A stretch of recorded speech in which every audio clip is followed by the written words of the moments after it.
Welcome back, guys. In today's episode, I'm sharing 8 true disturbing stories about legends in the Blue Ridge Mountains. These aren't average ghost tales. These are real experiences from people who went looking for peace and found something creepy, unexplainable. So make sure to hit that like and subscribe button, share this with your friends, and let me know where you're watching from. Thanks. Now let's get into it. My name's Sean. I moved out to the edge of Green Hollow about 5 years back. I used to live in Richmond. Loud streets, nonstop traffic, office politics that made you wish for an early retirement, and a divorce that somehow managed to empty both my house and my pride. After that, I just wanted quiet. Real quiet. Not neighbors 2 doors down and leaf blowers at 8 a.m. quiet. I mean the kind where you can hear your own heartbeat if you sit still long enough. Found this old cabin deep in the woods for way less than it was worth. Real estate guy barely made eye contact when I asked why it hadn't sold. Just mumbled something about it being off the grid. That was perfect. No cell towers, no headlights, no unexpected drop-ins. I didn't move out here to be social. The isolation didn't bother me. I liked it. Most days I'd chop wood, fix whatever needed fixing, and hang out with Rex, my half-shepherd mutt who thinks he's a lapdog despite weighing 80 pounds. Evenings were for bourbon in the porch. Just me, Rex, and the sound of wind through pine needles. Every creak of the steps and flutter of leaves became familiar, predictable. That's how I liked it. Until 3 nights ago, I'd been working late on the shed out back, turning it into a proper wood shop. Got tired of hauling lumber through the kitchen every time I wanted to build something. Spent hours clearing out rat nests and dragging in tools from the main house. It was around 10:30 p.m. when I finally called it, turned off the battery lantern, locked the shed door, and started back up the gravel path. It's not a long walk, maybe 30 yards, but it's uneven. That night, I wasn't watching my feet and caught a root. Went down hard, scraped my knee through the denim. While brushing myself off, I noticed something weird. The lantern, swinging by its strap, caught these marks in the gravel. Not scuffs or footprints, carvings. Deep, clean grooves cut into wide arcs across the path. 3 of them, side by side. I stared at them for a minute, trying to make sense of what I was seeing. They looked like claw marks, but the spacing was off. Too wide, too perfect. No animal I know makes symmetrical patterns like that. And I've seen just about everything out here. Coyotes, bears. Once, even a mountain lion way off trail. None of them could have done this. I knelt down and traced one of the grooves with my fingers. The edges were sharp. No sign of a drag, no dirt clumped along the edge like from a branch being pulled. Whatever did this didn't stumble through. It moved with intent. I stood up and looked behind me. Nothing but trees, silent, still. I picked up the lantern and walked the rest of the way back to the house without tripping again. Once inside, I locked every door, front, back, even the cellar, which I usually forget about. Rex didn't come greet me like he normally does, just stayed by the front door, ears up, staring. That was the first time I felt something was truly off. I tried to play it cool, poured a bourbon, sat down in the armchair. Fire was already out, so I clicked on the space heater instead. Rex still hadn't moved. At 1:13 a.m. he growled. It wasn't loud, just this deep, low rumble like something buried in his chest.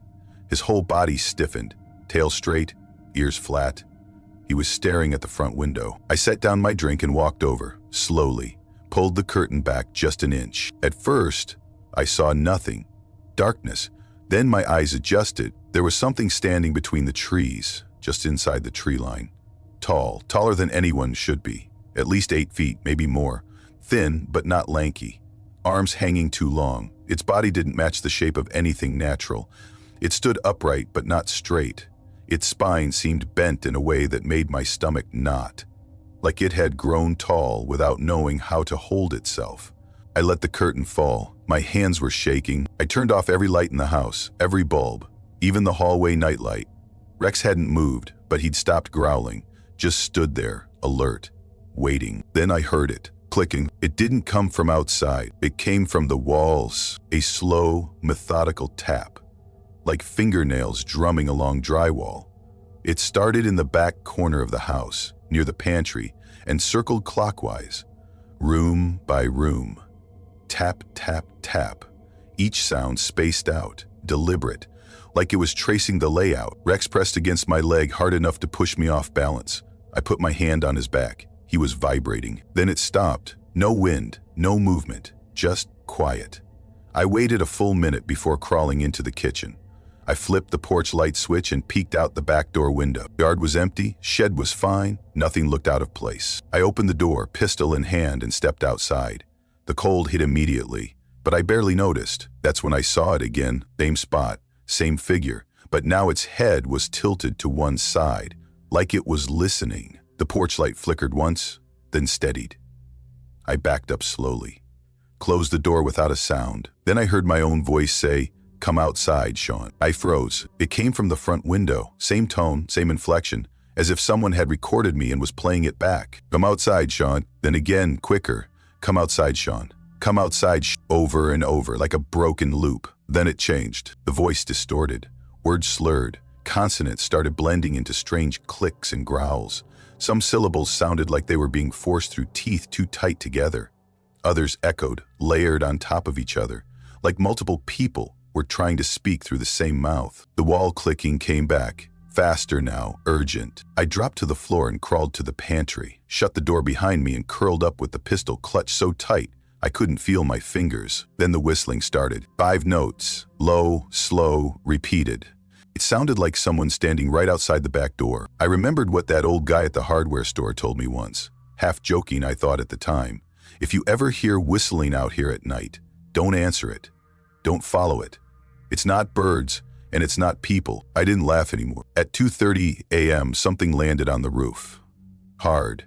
I heard the tin creak. Then a dragging sound, long claws scraping against metal.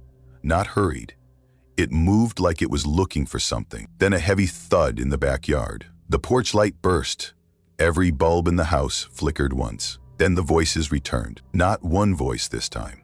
Dozens, male, female, high, low, all speaking in near unison. "We are watching." It came from every direction. Then I saw it, at the back window, right up against the glass. Its skin was stretched too tight across its face. No mouth, just flat, smooth skin where lips should have been. But somehow it smiled. The skin didn't move, but I felt it, like the smile happened inside my chest. It watched me. It didn't blink. I couldn't. After a full minute, it stepped away. I stayed frozen in the pantry until my body gave out. Rex curled next to me, still alert, eyes wide. When I finally woke up, it was daylight. I went outside, walked the perimeter.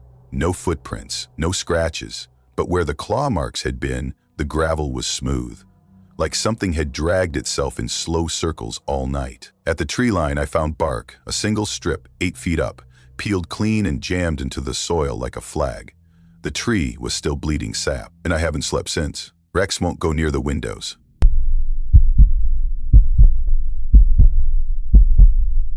I was 25, the first and only time I went camping in the Shenmore Mountains. The whole trip was Eli's idea. He had this weird phase where he got obsessed with Appalachian folklore after watching some low-budget documentary late one night. It was all shaky footage, creepy music, and blurry maps, but for whatever reason, it hooked him. From that point on, he was deep into rabbit holes. Old forums, archive blogs, local legends barely anyone had heard of. He kept talking about lost trails and abandoned fire towers, places you couldn't find on regular maps. Said there were ruins out there the Parks Department never mentioned. Entire villages that vanish without a trace. And then he brought up this one story. He read it in a forum thread with like 7 replies, buried in a dead site from the early 2000s. They called it the Bone-Eyed Man. I'd never heard of it, and honestly, the name alone made me roll my eyes. But Eli swore it was different. Said it wasn't just a story. It was something locals never wrote down, the kind of thing people only talked about in whispers. According to the story, if you saw him, like actually saw him and looked away, you'd feel him again. Closer. And if you looked back a second time, that was it. You were done. Not dead exactly, not missing in the usual sense, just erased, like you'd slipped out of the world somehow. He said hikers had gone missing that way, people found standing upright like statues, or not found at all. I told him it sounded like the kind of crap people made up for Reddit horror contests. He just grinned and said, "Then let's go see if he's real." I didn't think he was serious until he showed up at my apartment the next weekend with his gear packed and a trail map printed on printer paper. I wasn't going to let him go alone, so I threw my bag together and we drove out in his ancient Subaru, one of those rust-colored ones with the back window that never quite closed. It was mid-September. Weather was perfect for hiking, at least according to him. We drove 4 hours west from Greensboro until we reached this narrow gravel turnoff just past a town called Red Creek. No road sign, just a wooden post leaning sideways with the word "no" painted in faded red across it. That should have been the first red flag. We parked beside a fallen tree and slung on our backpacks. Eli kept saying how it was perfect timing. The leaves hadn't all dropped yet, but the heat was gone and we wouldn't run into any other hikers. He said there were fewer animals out too. Like that was supposed to make me feel better. The trail we started on was pretty standard, worn down, marked with the usual faded signage, white blazes on trees, elevation signs carved into old planks. But after about 4 miles, Eli stopped talking. Didn't say a word. He just stepped off the trail and onto what looked like a barely there animal path. No markers, no blazes, just an overgrown gap between trees. I asked if he was sure. He didn't answer, just turned around, gave me this half smile and said, "This is it." I followed. At first, it didn't seem too bad. Some thorns, narrow footing. But after an hour, I realized something was off. I couldn't put my finger on it at first, until I noticed what was missing. No birds, no insects, no rustling leaves, just the crunch of our boots on the ground. The silence wasn't peaceful, it was dense, like something was holding its breath. Eli didn't notice. He was talking about some old settler who'd lived out there alone in the 1800s, supposedly built a house, killed his wife, burned it all down, and wandered off into the forest barefoot, never seen again. The deeper we went, the more it felt like the trees were pushing in on us. They got tighter, closer, like walking into a hallway that kept narrowing. I had to turn sideways at one point just to squeeze past a cluster of trunks. We didn't stop for food, didn't rest. Eli just kept pushing forward like he knew something I didn't. Around late afternoon, we came to a clearing maybe 30 feet wide, and in the center of it was what we'd come for. A half-collapsed stone foundation, square-shaped, moss-covered, vines crawling across it like fingers.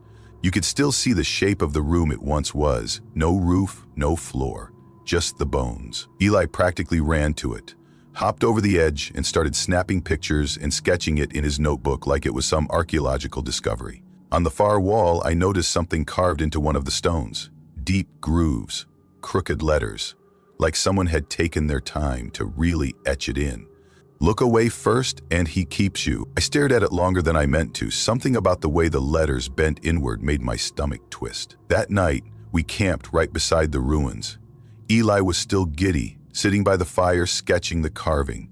I sat there chewing jerky and staring into the dark beyond the trees. The fire barely lit the ground around us. It felt like the woods just swallowed light. We turned in a little after midnight. I didn't sleep much. Kept thinking about that carving. Around 2:00 IE/AM, I had to piss, so I unzipped my tent and stepped outside barefoot. The dirt was cold and gritty under my feet. I was just finishing up when I saw movement out of the corner of my eye. Between the trees, it wasn't walking. It was standing. Still. Tall, maybe 7 feet, thin arms, long legs. I couldn't see a face, just the shape. I blinked. Gone. I backed into my tent and shook Eli awake. He didn't even open his eyes, just mumbled, "He's just watching." I froze. "Who?" He didn't answer, just rolled over and went still. I sat awake for the rest of the night. By morning, I was done. I packed fast and told Eli we needed to go. But he wasn't even looking at me. He was pacing the clearing, pointing toward another narrow path leading deeper into the woods. "There's more out there," he said. "I can feel it." I told him no. If he wanted to keep going, he was going without me. He looked right at me. Not angry, just weirdly calm. "Then wait here. I'll be back in 10. And then he disappeared down the trail. I sat on a chunk of rock, knife in hand, eyes locked on the trees. My chest was tight. Every leaf twitch made me flinch. 15 minutes later, I heard footsteps. I stood up. Eli stepped out from the trees, but it wasn't him. Same clothes, same bag, same walk, but not his face. His eyes were gone. just empty sockets, deep and black like someone had scooped them out. His smile pulled too far to the sides, like it was being stretched. "You look first," he said. Then he smiled wider. I ran, didn't think, just bolted. Crashed through branches, tore my shirt, skinned my palms. I tripped twice, got back up. My lungs were burning. The forest felt wrong now. Trees leaned in odd directions. My footsteps made no sound. Even the air felt too thick. I looked back. He was there. I, not Eli, not human. Pale arms too long, elbows bent the wrong way, and those holes where eyes should be. Oh, sir. I didn't stop running until the trees broke and gravel crunched under my boots. I saw the car. Bill didn't stop. I dove in, slammed the door half shut, turned the key, and peeled out, dirt spraying behind me, passenger door swinging wide open. Left the tent, left our gear, left everything. They searched for Eli. A lot of people. Rangers, volunteers, dogs. They found the campsite, found the stone ruins, but no footprints past it. No trail. No sign of him at all. They called it misadventure, probably slipped, got lost, bear attack maybe. Sure, haven't hiked since, won't even go near the woods.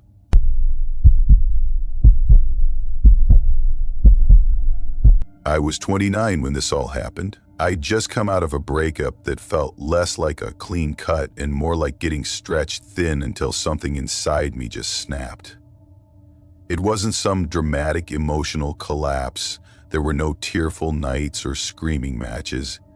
It was more like something in my body had gone dim, like a fuse blew and no one remembered to replace it. I needed to get away, and I didn't want a beach or a resort or anywhere with brunch menus and polite conversation. I wanted quiet. I wanted to not be perceived. So I booked this cabin out in the Blue Ridge Mountains. Didn't even think twice, just clicked the button and packed a bag. No plan, no itinerary. I just picked something remote with no cell reception and told my friends I was taking a break from everything. Which wasn't a lie, technically. The place was listed online, but it didn't feel like anyone actually expected someone to rent it. When I pulled up, the driveway was cracked and uneven, like nobody had bothered to maintain it in years. Tall grass and weeds were growing through the gravel. The cabin itself was old, not in a charming way, just neglected. It didn't feel haunted or creepy. It felt forgotten. Inside, it was bare bones. A mattress with no frame, a single folding chair beside a scratched-up table. That was it. No Wi-Fi, no TV, not even a clock on the wall. My phone had lost signal about 20 minutes before I even got there, and honestly, I didn't miss it. The first day, I did absolutely nothing. I lay on the mattress and passed out for hours. Woke up once, ate half a granola bar, then slept again. My brain just shut off. It was kind of perfect. The second day, I felt human enough to crave real food. I got in my car and drove into the nearest town, looking for anything that served coffee. I didn't care if it was burned or bitter, or if the eggs came from a box. I just wanted something hot and greasy. The diner I found was barely holding itself together. There was a big front window with smudges, a counter that probably hadn't been wiped down properly in weeks, and a humming light overhead that kept flickering. Behind the counter, a guy was drying mugs like he'd been doing it for hours. There was only one customer, a really old man sitting in the corner with a bowl of grits. No spoon, just saltine crackers, which he was using to scoop out tiny bites, crunching slow and steady. I took a seat and waited. It took a minute, but eventually the guy behind the counter shuffled over. I asked for a black coffee. That was all I wanted. As soon as I spoke, the old man looked up. His eyes locked onto mine, and without blinking, he said, "Don't walk past the split tree." I kind of gave him a half smile, like I wasn't sure if I'd misheard him or if this was just a local thing. But he didn't smile back, didn't blink, just kept watching me. "You walk past the split tree, you'll see her. She walks backward. You follow her, you don't come back right." Before I could react, the guy behind the counter poured my coffee and slid it to me like nothing had happened.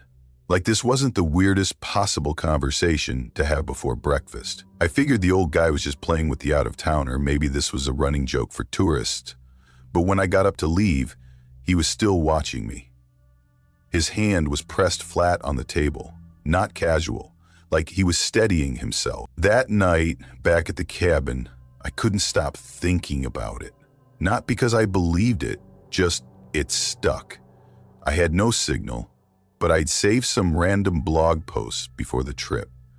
One of them was about Appalachian legends, mostly half-formed stuff, like ghost dogs and witch lights. Toward the bottom, I saw a blurb about something called the Woman in Reverse. It said there was a trail near a tree that had been split by lightning, or maybe an axe. No one seemed sure.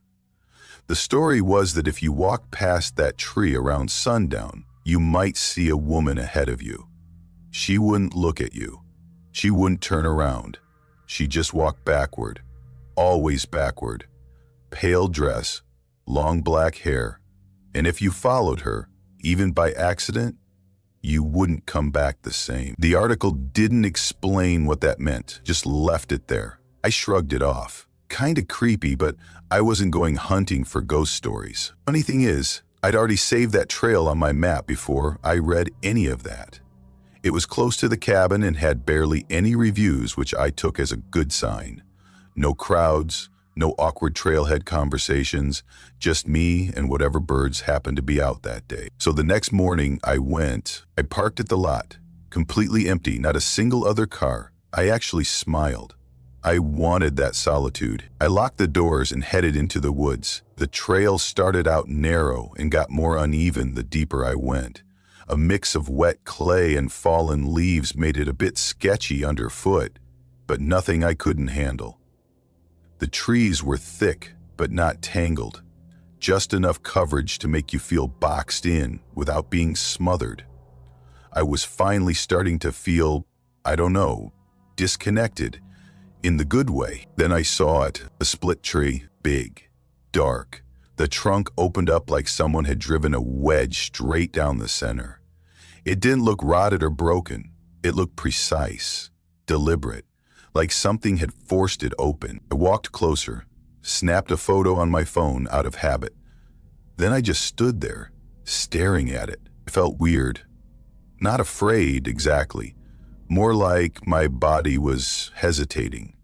Like my legs were whispering, "You sure about this?" I kept going. Maybe 15 minutes later, I noticed something up ahead. A figure. White. Just a flicker between the trees at first. I slowed down. She moved backwards. No turning, no checking over her shoulder. Just walking backward, smoothly, like she'd rehearsed it. I froze. She didn't make a sound. No footsteps, no snapping twigs. Just gliding. She paused. Not abruptly, just eased into a stop. Then kept going. Still backward. I didn't say a word. I just turned and started walking back. Fast. Not quite running, but pushing it. Every crunch of leaves under my boots sounded too loud. When I reached the split tree, I looked back. She was there, closer, still walking backward. I ran. I didn't look back again until I saw the outline of my car through the trees. I unlocked it with shaking hands, dove inside, slammed the door, and sat there catching my breath. Nothing came out of the woods. That night I was still rattled. I lay on the mattress scrawling through my pictures, trying to tell myself I imagined it. When I got to the one of the tree, I noticed something. In the corner of the frame, just barely visible behind the trunk, was a pale curve, like part of a shoulder, or maybe a face, hiding. I stared at it until my phone died. At 3:31 a.m., I woke up. A knock, just one, soft and flat, like the side of a fist on wood. I sat up, waited. Another knock, slower, same rhythm, still soft, still calm. I didn't move. Then one more, this time lower, like it came from the base of the door. I sat in the dark until morning. Didn't sleep again. As soon as the sun was up, I packed, threw everything into my bag, didn't bother folding anything. I left, didn't leave a note, just drove. I kept going until I hit Asheville.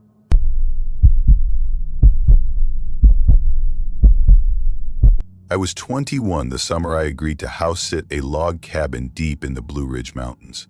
It was for this retired couple, Dennis and Carol. My mom knew them through church or a garden club, I forget. I barely remembered their faces, but when my mom told them I had time off and could use a change of scenery, they offered me 5 days in their cabin, $200, and full access to their pantry and satellite TV. I said yes without asking many questions. The cabin was way out, like really out there. After an hour of winding through narrow gravel roads with no signs and spotty directions, I finally pulled up in front of it. No signal, no internet, just thick trees on all sides and the kind of silence that makes you realize how much background noise you usually live with. The place had that classic log cabin look: dark wood, wide porch, couple of rocking chairs that didn't match. Dennis handed me the keys and ran through a checklist. Feed Max twice a day, check the wood stove, and don't worry if the raccoons knock the trash can over. They'd do that. Then they left in their old pickup, waving like it was just another Saturday and not the beginning of the weirdest 5 days of my life. Max was their golden retriever. Big, old, and gentle, in that way dogs get when they're mostly done with barking at birds and chasing shadows. He greeted me with a low, tired wag. Didn't bark. Didn't jump. Just looked up at me like, all right, let's get this over with. The first day was uneventful. I read, made pasta, let Max out a few times. He stuck close to the porch and didn't wander like I expected. Every time he went outside, he'd do this slow lap along the edge of the woodline, like he was checking something. Sniffed the air a lot, ears twitching. He wouldn't go more than a few feet into the trees.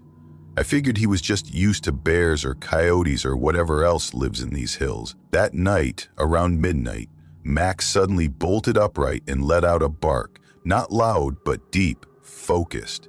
He stood at the front door, tail down, staring through it like he could see something I couldn't. I got up, a little annoyed, thinking it was maybe a raccoon or some deer. I opened the door. Nothing, just pitch dark trees. Couldn't even see the end of the porch. Then I shut the door, and this is what got me. I heard something in the woods. Not a rustle, not an animal noise. A crack, a branch breaking. But it sounded wrong. Too close, for one, and the way it echoed, or didn't echo. It didn't sound like it had space to travel. Like it had happened just a few feet away. I didn't sleep great after that. The next afternoon, I got restless and decided to take a walk. Maybe stretch my legs, shake off whatever creepy vibe had settled into my chest. I followed this faint trail that twisted downhill behind the cabin. Max didn't come. I called for him, whistled, even tried coaxing him with a biscuit. He just stood on the porch and watched me go. About a mile in, I saw this old wooden post hammered into a tree. There was a rusted sign on it, barely readable, but it said Black Hollow. I took a photo. I remember thinking the name felt a little too on the nose, like it belonged in one of those found footage movies where everyone dies in the last 10 minutes. Still, I didn't feel scared, not yet. That changed later. That night, I was brushing my teeth, standing in the dim little bathroom, one of those low-lit ones with flickering overheads and bad ventilation. Max was already lying in the hallway, belly up and snoring, and then I heard it, a voice, my name, just, Josh. It didn't come from the hallway. It came from outside. Not loud, not angry, just wrong. Like it had grit in it. Like someone with a throat full of sand trying to sound casual. I stood still, toothbrush in my mouth, not breathing. Max's ears shot back. He rolled over, tense, staring at the wall, the one that faced the woods. I turned off the light and dropped to the floor. Crab walked to the window, peeked out. Something was moving out there, just past the reach of the porch light. Tall, slender. Its legs moved funny, snapping into place, like a puppet without strings. Then it jerked behind a tree and disappeared. Max growled low in his chest. I don't think I moved for 15 minutes. The next morning, I checked around the house. Max stayed at the door, whining softly, refusing to come outside. I circled the cabin, no footprints, no broken branches, just quiet. Heavy quiet. I went a little into the woods, same trail as before, and that's when I found it. A circle, stones, smooth and gray, maybe 20 of them, placed perfectly in a ring. Dead center was a single twig stuck into the dirt, not lying there, planted. I bent down, took a photo, and just as I clicked, I felt something shift above me. A breeze, kind of. But not through the trees. The branches didn't move. The air just moved, like something brushed past me at head height. I turned, nothing. That evening, Max started growling before sunset. Deep, gut-level noise that seemed to come from under the floor. He parked himself by the basement door. I checked it. No scratches, no smells, but there were these smeared marks, like someone pressed their hands or something else against the door, then slid down. I opened it, slowly. Max came halfway down the stairs with me, then froze, all his weight planted, staring at the far brick wall like it had suddenly sprouted teeth. And then it came again. Josh, same voice, still mine, but off, too long on the vowels, like my name had been stretched out on tape. I backed up the stairs, eyes on the wall the whole time. Max followed, still growling. The moment I shut that door, I locked it. That night, I stayed fully dressed, sitting on the edge of the bed with Max pressed against me. Every time the floor creaked, I flinched. At 3:47 a.m. exactly, because I looked, there was this soft scraping at the front door, like nails on wood, just slow, deliberate dragging.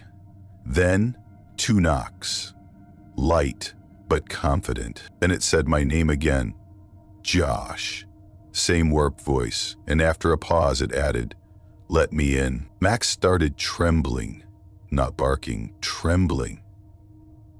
Like he was vibrating under my hand. I crawled to the door and peeked through the peephole. At first, nothing.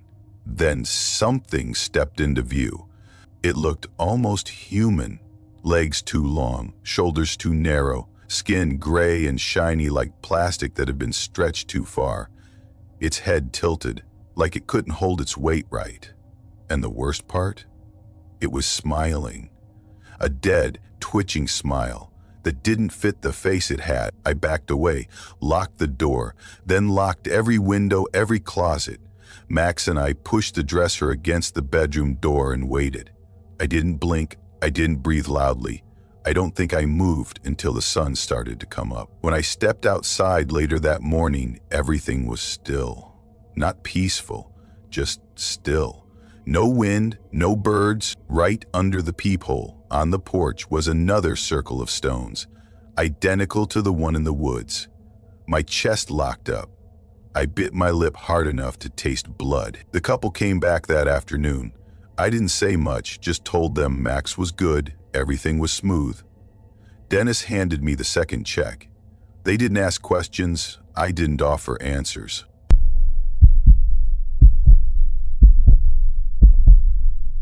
I was 27 when I did something I've regretted ever since. I went solo camping in a part of the Blue Ridge Mountains I'd never set foot in before. It wasn't my first time camping alone, far from it. I'd spent time solo hiking in Shenandoah, parts of the Smokies, even a couple of long stints out in Washington and Oregon. I liked the quiet, the stillness. No phones, no news, no conversations to navigate. Just moving, breathing, eating, sleeping, simple stuff. This time, though, I was aiming for something different. I planned a 5-day loop through a remote stretch of the Blue Ridge near the Tennessee-North Carolina line. The trails were lightly trafficked, and that was the appeal. I wanted to get away from everything, clear my head. No distractions, just me and the woods. Originally, I wasn't supposed to be alone. 2 of my friends, Mitch and Ellie, were on board until 2 days before we left. Then life happened. One had to work, the other had a family emergency. They told me to postpone. Wait a week. But I'd already packed, already cleared the time, already built it up in my head, so I went anyway. I left early Friday morning and drove out past a string of small towns, most of which had fewer than 3 stoplights and at least one shuttered gas station.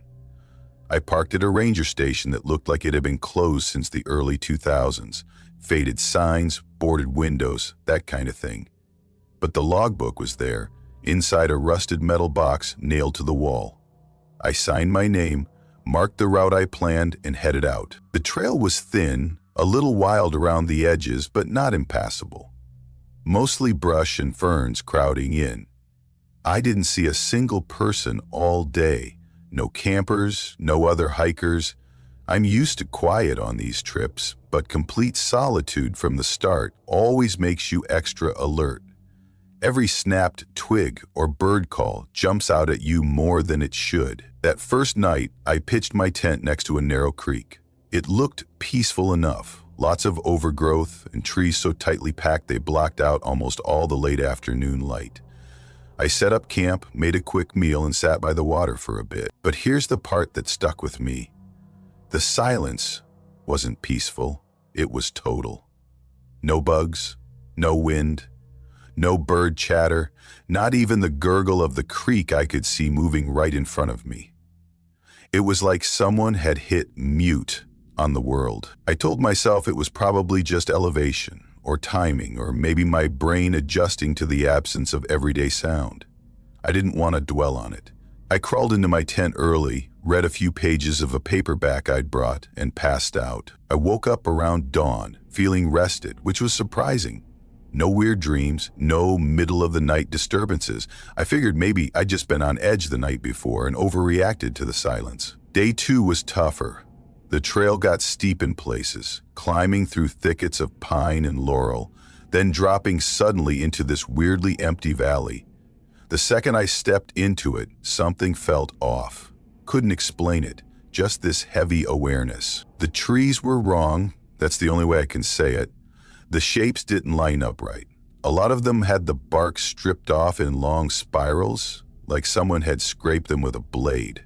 No burn marks, no chew marks, just clean, deliberate-looking gouges. I paused to take a leak behind a downed log and noticed these little stacks of flat stones tucked along the edge. 5 or 6 of them. Each stack was balanced perfectly. No moss, no dirt, no signs of weathering. Just these neat little towers like someone had put them there an hour ago. They made me feel wow. The weird thing, that part of the trail wasn't even marked on my map. I kept flipping it over, checking my compass, trying to triangulate where I was. It was forest, sure, but the layout didn't match anything I'd plotted. By late afternoon, I came across a clearing. Small, tight, looked like someone had camped there recently. Torn snack wrappers, bits of charred wood, and something I still can't shake. A pair of shoelaces tied in a tight loop around a tree root. Not like someone dropped them, like someone wrapped them deliberately. I almost kept walking. My whole body was saying keep going, but it was nearly dark and my legs were fried. So I stayed. That night, around 2 a.m., I woke up to the sound of twigs breaking. Not soft rustling, not a deer crunching by, steady, deliberate steps.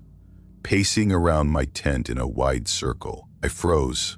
My hand went straight to my knife, the one I keep tucked by my side when I sleep outside. I didn't breathe. I didn't blink. The steps circled once, then again, and then it stopped. I heard breathing, not panting or sniffing, just long, deep nasal breaths, like someone was standing right next to the nylon wall. Not moving, just exhaling. I stayed like that for what felt like forever. Eventually, everything went quiet. At first light, I unzipped the tent, stepped out, and walked a full circle around my camp. Nothing. Not a footprint, not a broken twig. Just forest. But I knew what I'd heard. I packed fast and decided to change course. Cut the loop early and head back toward the ridgeline that would take me close to my car by the 4th day. Around midday, I passed a tree with a wooden sign nailed into it. The carving on it was rough. 2 jagged lines crossing inside a circle. Looked handmade, not official. I'd seen stuff like that posted online, backpacker forums, someone once called them death doors. Theories ranged from old hunting markers to warnings to stay away. I didn't touch it. Didn't even take a picture, just kept walking. Later that afternoon, things got worse. I came across a tree that had been split wide open, like lightning had struck it, but there were no burns. The inside was hollowed out, carved deep like an animal den. Hanging from the limbs were scraps of clothes, hiking gear, torn shirts, faded jackets, even a ripped pair of gloves. One of the shirts had a sewn-in name tag, and the name had been scratched out so hard it left slashes in the fabric. The smell hit me before I got too close, like sour meat and wet pennies. I gagged. Couldn't even look at it too long without wanting to throw up. I didn't stop again that day. I kept moving until the sun dipped low and found a spot between two huge boulders to camp. No fire, just pitched my tent and crawled in. I didn't eat. I didn't even take off my boots. That night, the footsteps came back, louder, heavier, more direct. Then came the voice. At first, it sounded like a person, just words, but not quite right, like someone trying to imitate human speech after hearing it once. GOP stuck. But here's the thing, it wasn't just one voice. There were two. One came from the front of my tent, the other from behind it, like they were repeating each other, testing which one I'd respond to. Then something touched the tent. 5 fingers. I could feel each point pressing through the fabric, slowly drawing circles, like it was learning me, mapping me. I didn't move, didn't blink. My heartbeat was a drum in my throat. Then something heavy dropped on top of the tent, just slammed onto it, stayed there, pressing down. I couldn't breathe.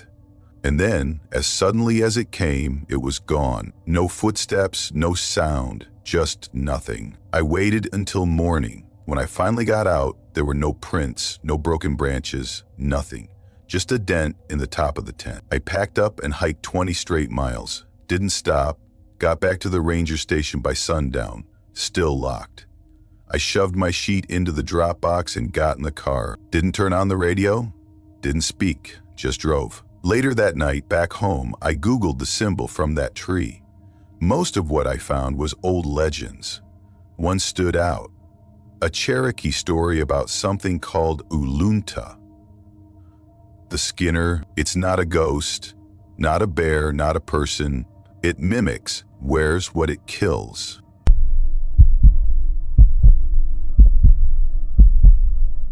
My name's Mel, and I was 19 when my cousin convinced me to do something that still messes with my head. If I'd been smart, I would have said no the second he brought up Linden Hollow. James showed up unannounced, as usual.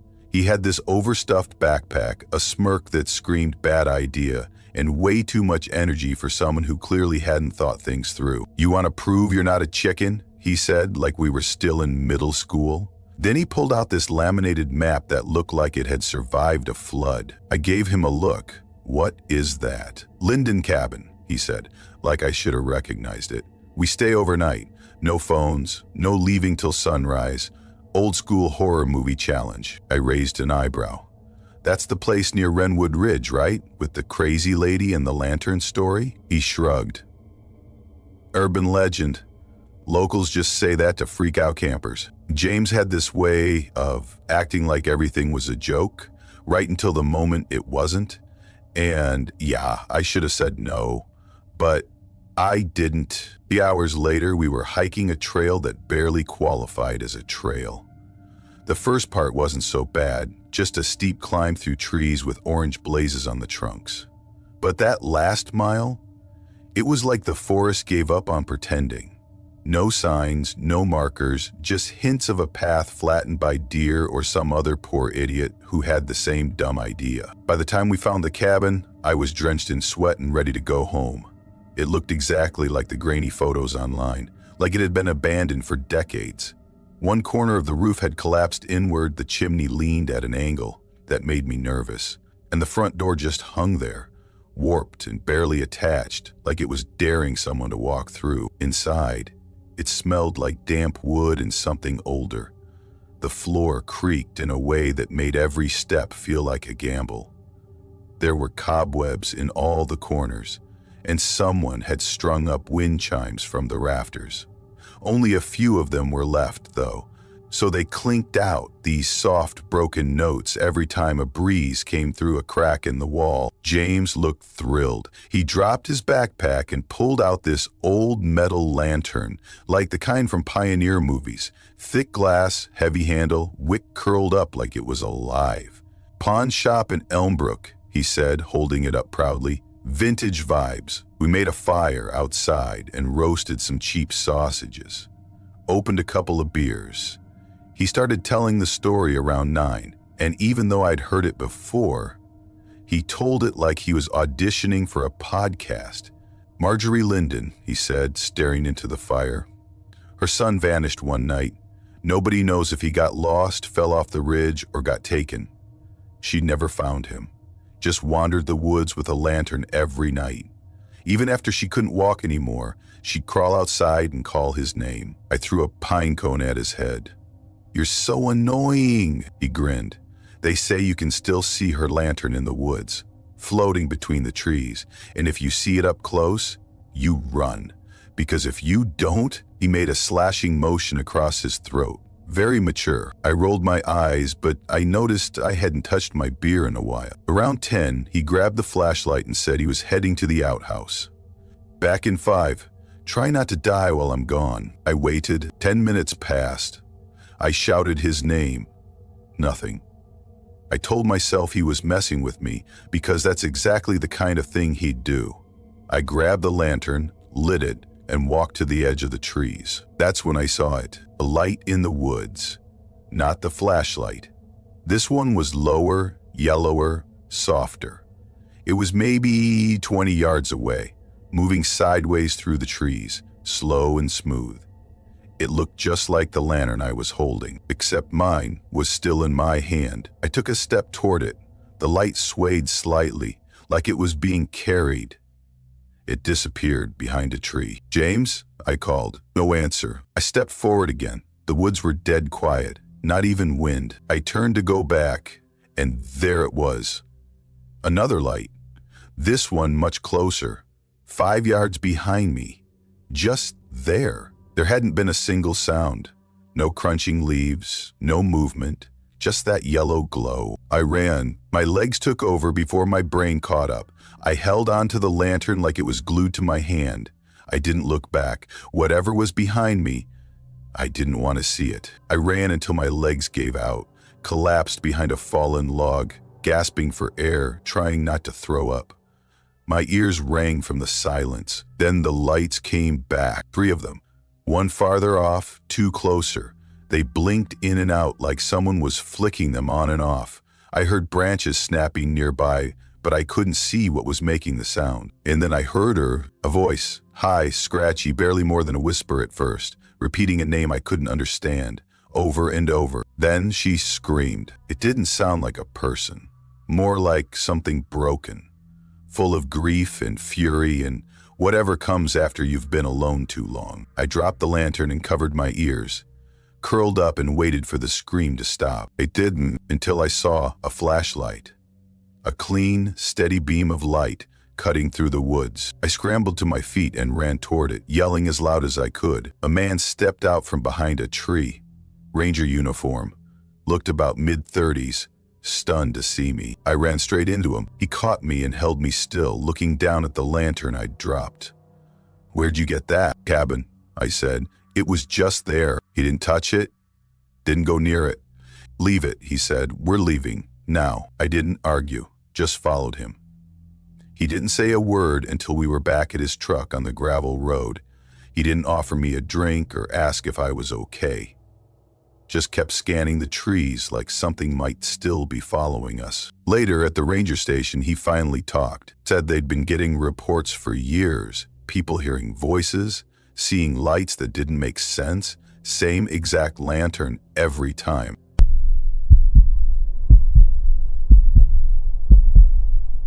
My name's Eli.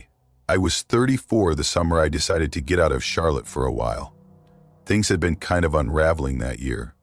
Work was nonstop, like 12-hour days, weekend emails, even emergency Zoom calls on holidays. Then, my relationship fell apart.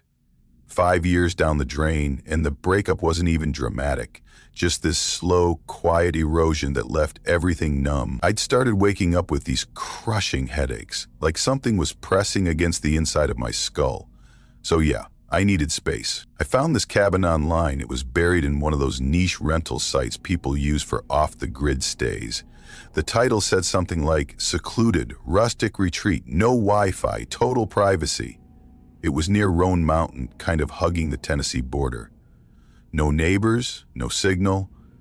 The listing even warned about the gravel access road and suggested bringing supplies in bulk because there was limited access to town. That felt like a green light to me. I drove up on a Sunday afternoon. It took longer than expected. Once you got off the main road, it was all switchbacks and narrow gravel stretches that looked like they hadn't been maintained since the 90s.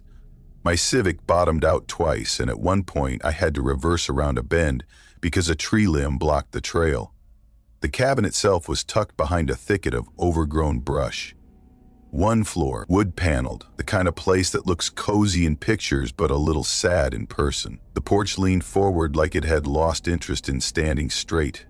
Weeds had swallowed the bottom half. The key was in a fake frog statue by the front steps. Kind of cute in a dollar store way. Inside it was stripped down. One bed with a sagging mattress, a tiny wood stove, 2 chairs that didn't match, and a table with a cigarette burn dead center. There was a shelf of paperbacks, Stephen King, Louis L'Amour, a bunch of warped spines. Above the door was a laminated map pinned to the wall. A few trails were marked with red ink and labeled with numbers. That first night, I kept it simple. Lit a lantern, made some tea, cracked open one of the books. Around midnight, while flipping through a spy novel from the ADS, I heard a branch snap outside, not loud, but sharp. Then, a few seconds later, another one, not fast like something running, slower, like someone placing their feet with care. I turned off the lantern and sat still, holding my breath. My ears strained against the silence. I waited for a knock, or a footstep on the porch, maybe a cough or a voice. Nothing. Just more waiting. Eventually, the tension bled out of me and I must have dozed off sitting upright. I woke up hours later, stiff and freezing, with the book still open in my lap. Next morning, I figured I'd stretch my legs. One of the trails behind the cabin looked short enough, just under 2 miles, looping around to where it started. I packed a water bottle, snapped a photo of the trail map, and headed out. The woods were thicker than they looked from the deck. Pines on one side, hardwoods on the other, with vines threading through everything like nature's version of barbed wire. Maybe 20 minutes in, I saw the sign. It was nailed to a tree at eye level. A plank of weathered wood with shallow carving, worn but still readable. No whistling. That was it. No explanation, no context. I stopped and stared at it for a while. Took a picture. I even said out loud, "Ha, that's specific." The trail got harder to follow after that less obvious tread, more brush.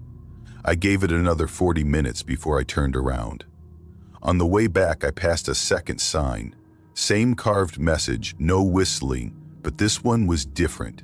It had 3 deep slashes through the bottom, like someone had dragged a knife or claws straight across it. Not letters, not animal scratches, just raw, angry gouges. I stared at that one longer. That night, I stayed in. Cooked some canned soup, played solitaire on a deck of sticky cards I found in a drawer. Everything was quiet until just after 1 in the morning. Then came the sound again. Footsteps. Slower this time, heavy, deliberate. I heard one stick snap. Then something dragged across the porch railing, not a scrape like metal, more like skin or bone moving across old wood. I grabbed my flashlight and opened the door. The beam only went so far, 15 feet tops. Nothing moved. The trees looked like a wall, but what hit me wasn't what I saw. It was what I didn't hear. No bugs, no frogs, no distant owl. It was as if the entire world outside had suddenly forgotten how to make sound. That stillness hit me harder than anything. I backed inside and locked the door. Didn't sleep much after that. The next morning I drove into the next town, Colburn I think it was called. Had one gas station, a diner, and a general store that smelled like oil and old tobacco. The man behind the counter was sorting fishing lures. Weathered guy, probably mid-50s, face like cracked leather. I asked about the signs. He didn't react for a second, then he said, "Yeah, old story, local thing." "What kind of story?" I asked. Still no expression. "Folks say whistling draws it in. Something old out here. We call it the Husher." That name settled like ice in my chest. I half laughed. "That a legend or something?" He nodded once. "Just don't whistle. That's all." Back at the cabin, I avoided the trail. I stayed close to the deck, read, drank instant coffee. I didn't want to know what it was, only that I wasn't interested in finding out. But around sunset, I walked out to the trail again. I told myself I just wanted more pictures. I didn't even make it a mile. I was about to turn back when I heard it. 4 notes, soft, whistled, high, low, high, low. It came from deep below the ridge where the slope dropped off fast. I couldn't see anything past the brush, but the sound carried, like someone hiding, just out of sight, humming through their teeth. It didn't repeat, didn't echo, just the one time. I turned around and walked fast, almost jogged. Didn't stop until I saw the cabin again through the trees. That night, I dragged the dining chair across the floor and shoved it under the doorknob. I turned on every light, overhead, lamps, even the one outside above the porch, sat awake, scrolling through old photos on my phone just to distract myself. At 12:42 a.m., I heard the footsteps again, circling this time, around the whole cabin. Then something scraped along the siding, a soft, dry sound, like nails or bone. Then silence. I didn't sleep. By morning, I had half a mind to leave, but I was still trying to convince myself I was being ridiculous. I even told myself I'd finish the trip, just stick to daylight hours. That idea died fast. I stepped behind the cabin around noon to collect kindling, and that's when I saw it. Carved into the dirt, 4 U-shaped grooves, deep, evenly spaced, each about the length of a finger. Like something with claws or impossibly long nails had pressed down, clean, perfect impressions, not dragged, pressed. I stopped breathing for a second, then I packed. Didn't fold anything, just crammed everything into my bags, zipped them halfway, tossed them in the car. I did one last sweep of the cabin, mostly out of habit. That's when it happened. The whistle, high, low, high, low, the exact same 4 notes. But now, right outside the kitchen window, I didn't move. I stood frozen in the center of the room with my keys in one hand and my phone in the other. My heart was hammering so loud I could barely hear. Easy. I didn't look at the window. After maybe 30 seconds, the sound stopped. I ran. Didn't bother locking the door. Didn't even check if the trunk was closed all the way. I just drove. At the first gas station I found, I walked in and told the guy behind the counter. Told him I'd heard something out there. That it whistled. He didn't look surprised. Just nodded and asked, "You saw the signs, right?" I said yes. "Then you're lucky," he said.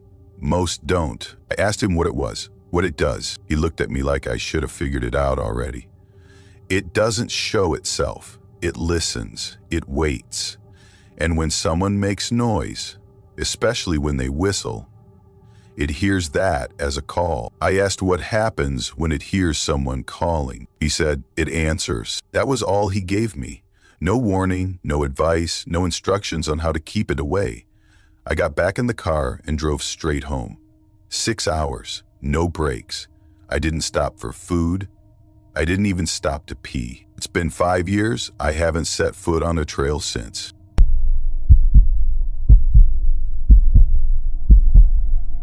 I was 23 when I made what still ranks as one of the most boneheaded decisions of my life. I agreed to go on this weekend trip that, looking back, had bad idea written all over it from the moment it was mentioned. So here's how it started. My buddy Nate had just gotten dumped. Brutal breakup. They'd been together for almost 3 years and it ended over text. He was wrecked, pacing around his apartment, talking a mile a minute, smoking like he was trying to hotbox his own lungs. Then one day, he tells me he found this cabin out in the Blue Ridge Mountains. Said it was deep in the Pisgah.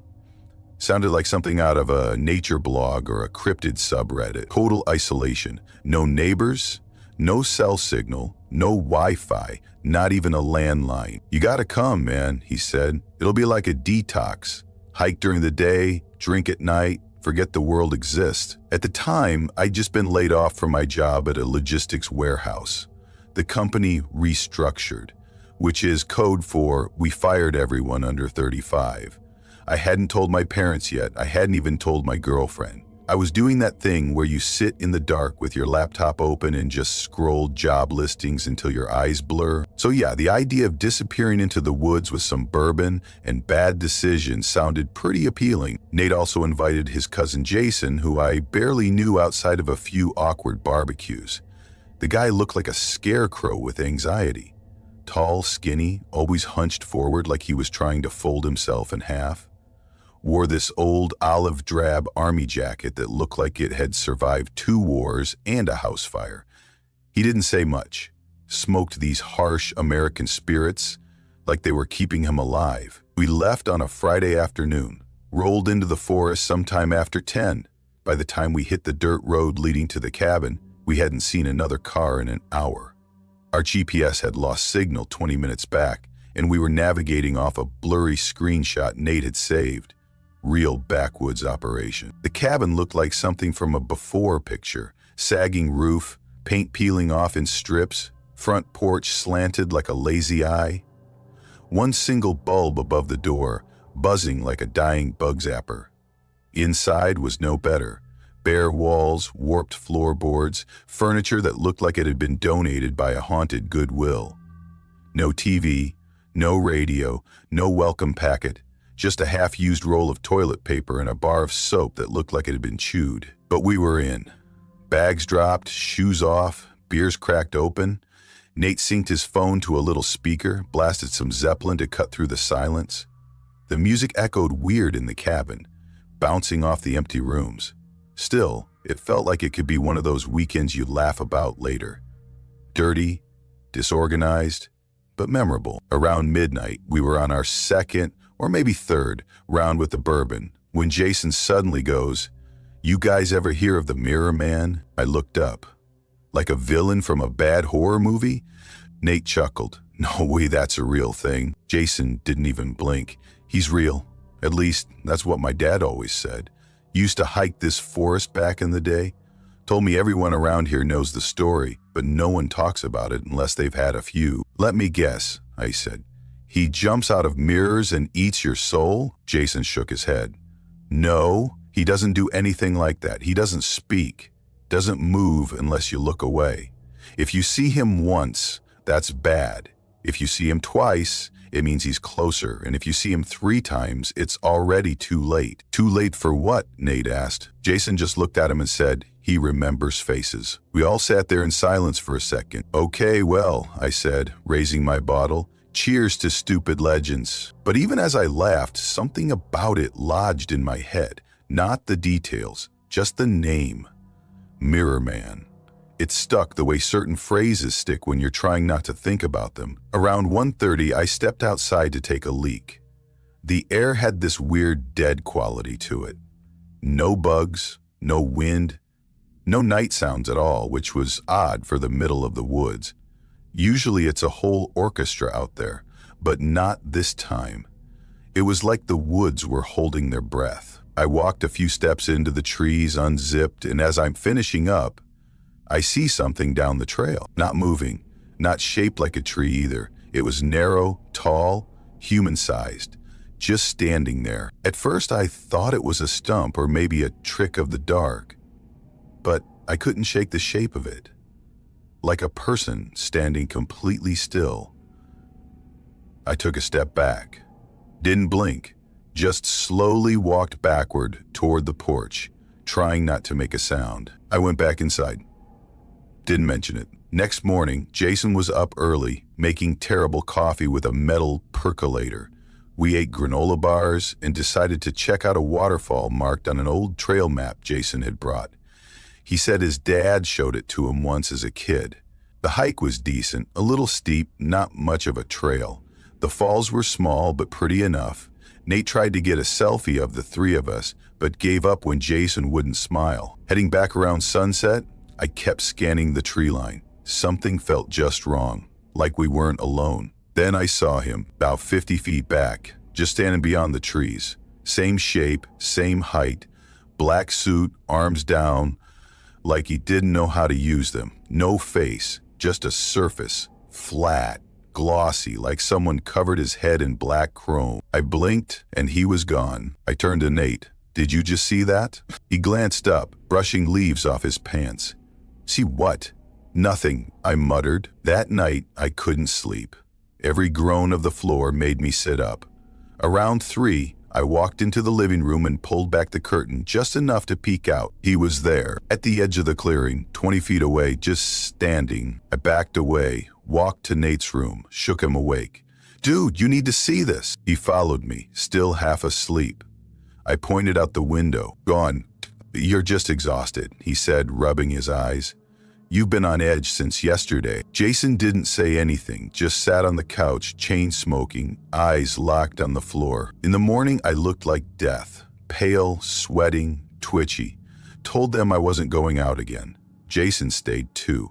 Nate packed a day bag and said he needed to clear his head. I spent the afternoon on the porch with the bourbon, watching the woods like I expected them to move. Every rustle, every bird landing on a branch.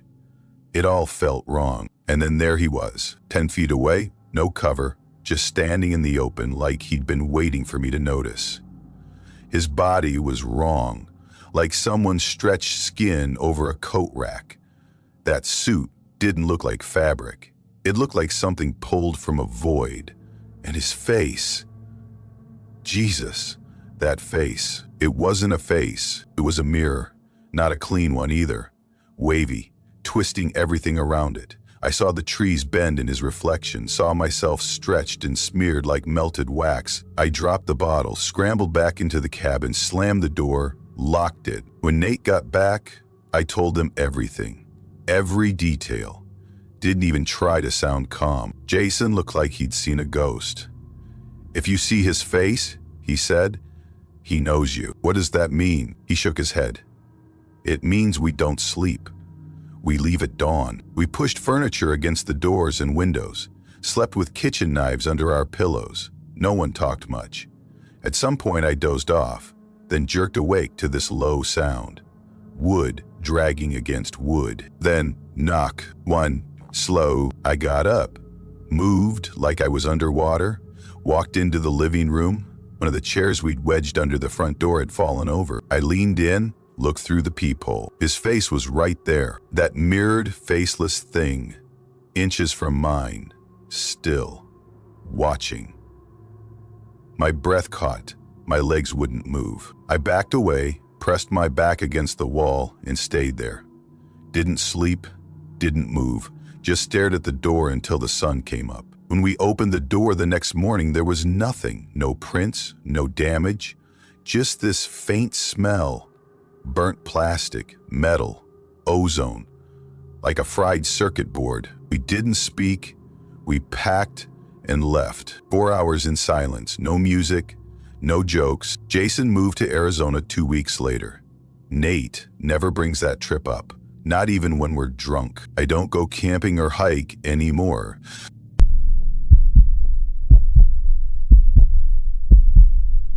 My name's Daryl, and I was 38 the year I realized my grandfather's campfire stories weren't just some old man nonsense. It was this solo weekend trip I took in late October. My wife Marie was off on one of those spa getaways with her sisters. Mud baths, hot stones, cucumber slices on their eyes. The works. She offered to reschedule when I mentioned taking a trip of my own, but I waved it off. Told her I wanted some time to myself, maybe get off the grid for a bit. She laughed and said I wouldn't last 2 days without my phone. That may have been the last time I really laughed that weekend. I found this old cabin, listed on a forum for wilderness retreats. Nothing polished, no rental service, no reviews, just a guy named Wendell who answered his phone like it was still 1997. Said the place was private, real private. Said it was near the Blue Ridge, about 45 minutes up from a town called Larch Hollow. I didn't ask too many questions. The drive up was mostly gravel, and then the road got weird, like one lane rut carved into the mountain weird. At some point, I started wondering if I was still on the right path. There were no signs, no cell signal, not even the occasional mailbox to reassure me I hadn't accidentally driven into a movie set where people get murdered for gas money. Eventually, the road stopped pretending to be a road and just became dirt. Then the trees opened a little, and there it was, the cabin. It sat nestled between these towering spruces and maples, like someone dropped it there decades ago and forgot to finish building anything around it. No porch, no fencing, just raw, weathered cedar and a squat chimney puffing lazy smoke into the trees. The windows weren't lit, but they were open, just black squares cut into the walls. It looked like it had seen better decades. Still, something about it felt good. Solitary. Peaceful, even. I stepped out of the truck, stretched, and felt that strange, quiet thrill you get when you know no one else is around. For miles. That first night, I lit a fire in the pit outside, poured myself a glass of bourbon, and watched the flames eat away at a few logs I'd split earlier. It was calming in a weird, almost hypnotic way. For the first time in a long while, my brain just stopped racing. Then I heard it, cringe. Not loud, not close, but definitely a footstep. One, just a soft press on dead leaves. Pause, then another. Crunch. I sat up straighter, my hand hovering near my glass. I didn't move, just listened. No wind, no birds. The fire crackled like it was suddenly way too loud. Whatever it wasn't in a hurry. It wasn't panicked. It was deliberate. That's what freaked me out. It sounded like someone trying not to be heard, but not too much. Like they wanted me to think it might just be an animal. I told myself it probably was. A deer, maybe a black bear, nothing to worry about. Still, I put the fire out early that night and went inside. Locked the door, double-checked the windows. I didn't really sleep, just kind of faded in and out until the sky started to lighten behind the trees. The next morning, I grabbed my pack and headed out to find this old trail my grandfather used to talk about, Old Finch Path.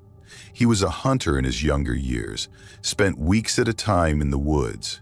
He'd bring back stories that always sounded a little too colorful. The one he told about Finch Path always ended the same way.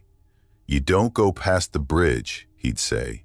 "The blackmouth don't like company." I used to roll my eyes. Now I just wanted to see what he was talking about. Took me most of the morning, but I found it. The trailhead was barely visible, just a weather-worn stake in the ground with a faded arrow etched into the wood.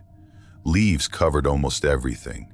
No trail markers, no warnings, no indication anyone had been there in years. It felt like stepping into something private. Something not meant for me. I walked for maybe an hour and then the forest just died. No birds, no squirrels, not even mosquitoes. And if you've ever hiked in the Blue Ridge, you know that's not normal. I stopped, stood still. My own breathing felt like it echoed. Every step I took sounded like it belonged to someone else.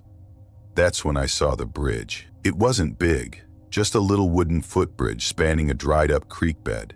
But it was falling apart, planks missing, nails rusted, moss creeping up the sides like it was trying to reclaim the thing. I stood at the edge of it and just stared. Something in me, deep, primal, said, "Don't cross." I almost listened, but I didn't. The bridge groaned under my boots as I crossed, every step a warning. When I was halfway across, I saw it. Hanging from a low branch to my left was a string of bones. tiny vertebrae threaded through old twine, swaying just slightly. I looked closer. A deer skull, bleached to a ghostly white. Its eye sockets were empty, but I swear they looked back. I kept going. A few steps later, I saw another set, smaller bones this time, maybe raccoon. Then another, long, thin slivers that looked disturbingly like fingers, but they were bent wrong, curved in ways that didn't feel possible. I spun around to go back, and that's when I realized I'd made a mistake. The trail didn't look the same. It felt off. The light was wrong. The trees were tighter. The air felt like it had stopped moving entirely. And I knew I wasn't alone. I didn't hear footsteps. I didn't need to. I felt the watching. That pressure you get when someone's staring right at you. I tried to walk faster. Then I heard it. Breathing. Right behind me. Deep, slow, wet sounding, like lungs filled with water. No movement, just that steady, horrifying breath, like it was matching mine. I ran. I don't even remember the path back. I crashed through brush, got whipped in the face by branches, scraped my legs raw on brambles. I didn't look back. I wouldn't. I thought if I did, I'd see something I couldn't unsee.